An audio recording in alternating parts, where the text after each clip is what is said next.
पहले इस वीडियो को देखिए, इससे दो चीज सीखने को मिल रहा है। पहला खुशी तो दूसरा गम की बात। पहले इस वीडियो को देखिए।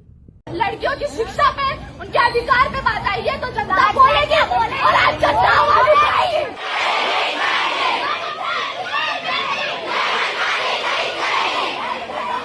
हमें लिखित में चाहिए, हमें पूरा पक्का प्रूफ चाहिए और हमें चाहिए मतलब चाहिए, हमें सरेंडर नहीं होना चाहिए। सर आप अगर ज्यादा करेंगे, हमारा सरेंडर नहीं करेंगे तो हमें स्वयं आत्महत्या करने में निर्भर करना पड़ेगा सर आपको, और उसकी जिम्मेदारी सिर्फ आप उठाएंगे।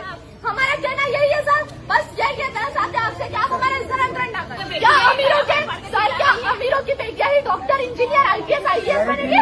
क्या गरीब की, क्या एक चाय की टपरी की बेटी आईपीएस नहीं बन सकती? क्या फूलपत्ती बेचने वाले की बेटी आईपीएस, आईएएस, डॉक्टर, इंजीनियर नहीं बन सकती? क्या हम भी बन सकते हैं? इनका जरूरी अपन बाद में करेंगे। देख लिए आप लोग, सवाल यह है, पहली खुशी की बात तो यह है कि देश में युवा जाग रहे हैं।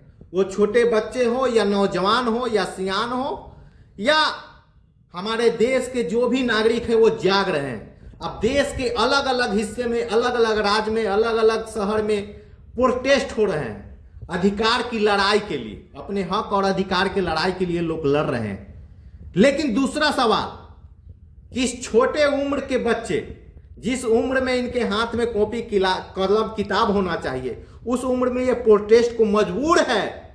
ये खुशी नहीं है, मजबूरी है। क्या देश का स्थिति इतना बदतर हो चुका है, देश का आर्थिक स्थिति इतना खराब हो चुका है, देश का सिस्टम इतना भ्रष्ट हो चुका है कि बच्चों को अपने अधिकार के लिए, शिक्षा के लिए, स्वास्थ्य के लिए, बिजली के लिए, देख ले वीडियो में क्या बोल रहे हैं, टॉयलेट के लिए, अच्छा शिक्षा के लिए छोटे छोटे बच्चों को प्रोटेस्ट करने की जरूरत पड़ रहा है।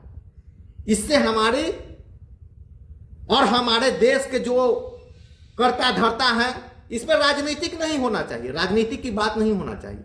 लेकिन शर्म की बात है। एक तरफ अगर हम कहें तो एक तरफ हमारे लिए खुशी की बात है कि देश में युवा, बच्चे सब लोग जागरूक हो रहे हैं। दूसरी ओर शर्म की बात है कि वो चीज के लिए मांग कर रहे हैं, उस चीज के लिए प्रोटेस्ट करना पड़ रहा है जिसकी आवश्यकता कभी पड़नी नहीं चाहिए।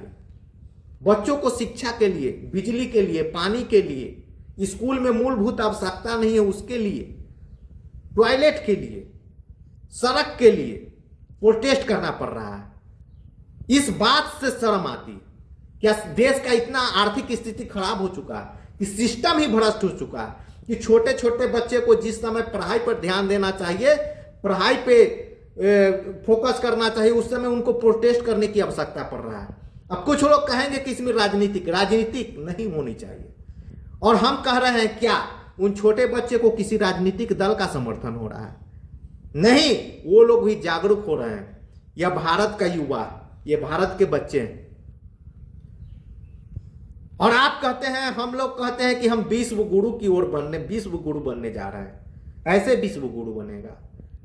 आप याद रखिए,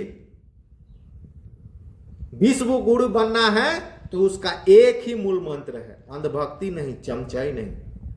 शिक्षा ही देश को महान बना सकता है। आप लोग सुने हुए हैं कि दुनिया का सबसे बड़ा अगर ताकतवर कोई हथियार है तो वो है शिक्षा। और दुनिया को मूर्ख बनाने का सबसे बड़ा कोई हथियार है तो वो है धर्म। इससे बहुत आदमी को तिरख लगेगा, लेकिन धर्म से देश महान नहीं बनेगा।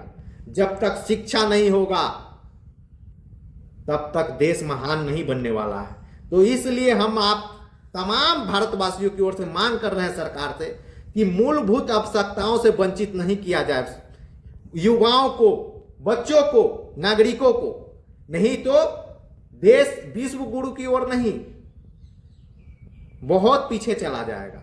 और शिक्षा पे, स्वास्थ्य पे इसकी मांग करने के लिए प्रदर्शन करने की जरूरत ना पड़े, इस तरीका के व्यवस्था देश में हमारे कर्ता धर्ता को इस पर ध्यान देने की जरूरत है।